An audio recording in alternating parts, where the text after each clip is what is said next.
पुड़ियाहाट प्रखंड मैदान में बाबा साहब डॉक्टर भीमराव अंबेडकर की आदमकद प्रतिमा का किया गया अनावरण। विधायक प्रदीप यादव के विधायक मत से बना है प्रतिमा। इस अवसर पर विशाल जनसभा का किया गया आयोजन। पुड़ियाहाट प्रखंड मैदान में बाबा साहब डॉक्टर भीमराव अंबेडकर की प्रतिमा का अनावरण कार्यक्रम का मुख्य अतिथि कांके के कांग्रेस विधायक सुरेश बैठा, पुड़ियाहाट विधायक प्रदीप यादव, कांग्रेस के झारखंड प्रदेश अनुसूचित जनजाति प्रकोष्ठ के अध्यक्ष केदार पासवान ने संयुक्त रूप से किया।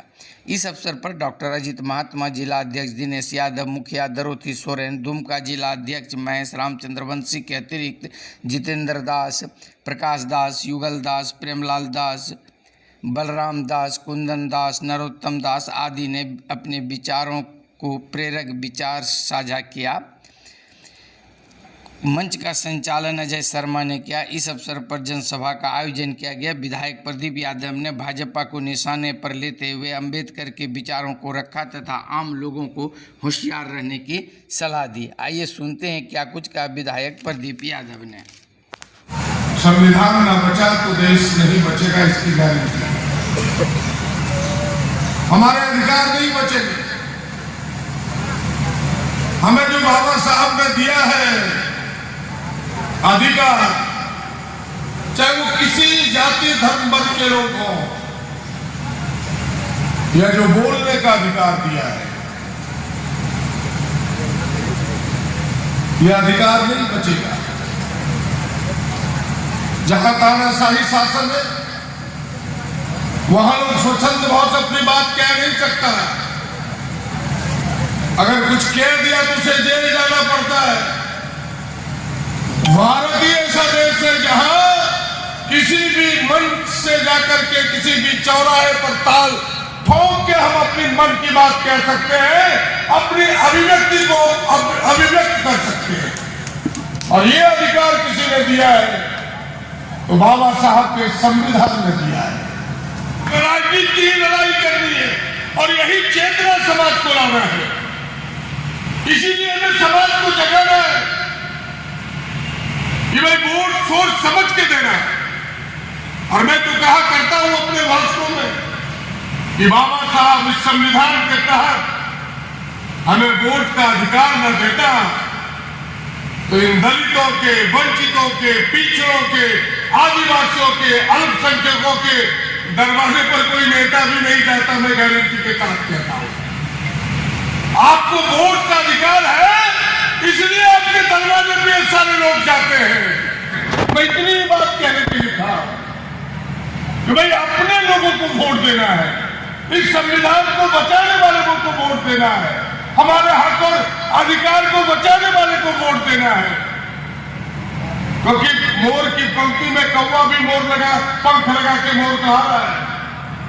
जो कह रहे थे कि वो भी बाबा साहब को पूजने लगा। कल हम सबों ने जब बाबा साहब की रैली निकाली तो भाजपा के भी कुछ लोगों ने रैली निकाला। हमने कहा ये मोर नहीं, ये कौवा है, मोर का पंख लगा के ये मोर बनना चाहता है। ऐसे कौवे की पहचान करनी होगी।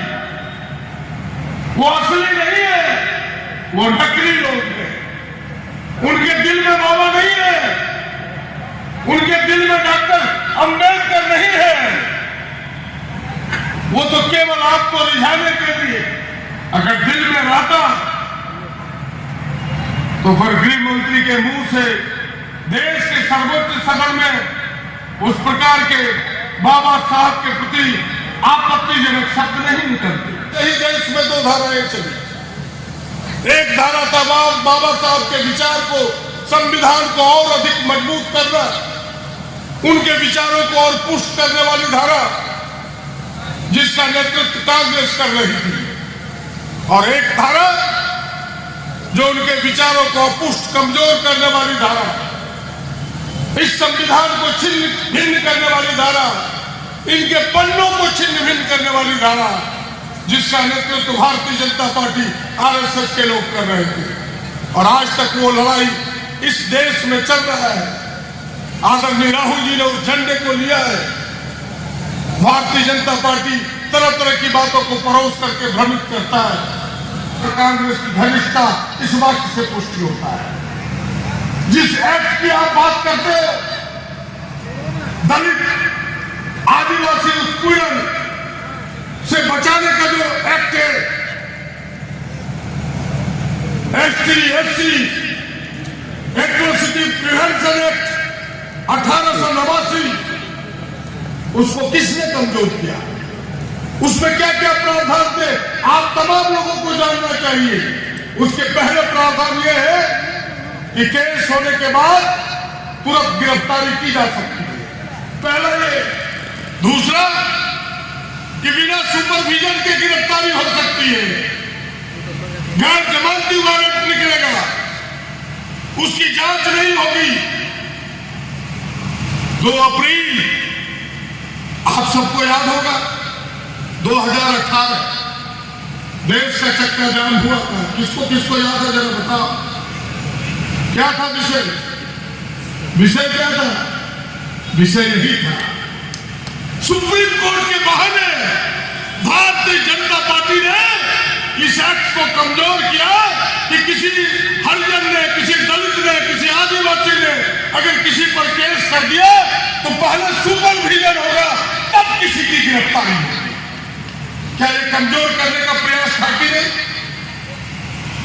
बोला पहले सुपरविजन होगा, जांच होगा, सही पाया जाएगा तब गिरफ्तार होगा। तरह तरह के प्रयास हुए। मैं बधाई देना चाहता हूं, फिर से आभार व्यक्त करता हूं देश के दलितों का, पिछड़ों का, आदिवासियों का कि 2 अप्रैल 2018 को देश की जनता सड़क पर उतरी और भारतीय जनता पार्टी को इस कदम को वापस लेना पड़ा। यह है भारतीय जनता पार्टी और कांग्रेस में भी सफल का और अंतर। इसलिए चीजों को समझिए कि कौन आपके लिए करता है। इसीलिए मैंने पहले आपको कहा कि अपने हितैषी को पहचानिए, अपने चाहने वाले को पहचानिए। कि आज की लड़ाई वही है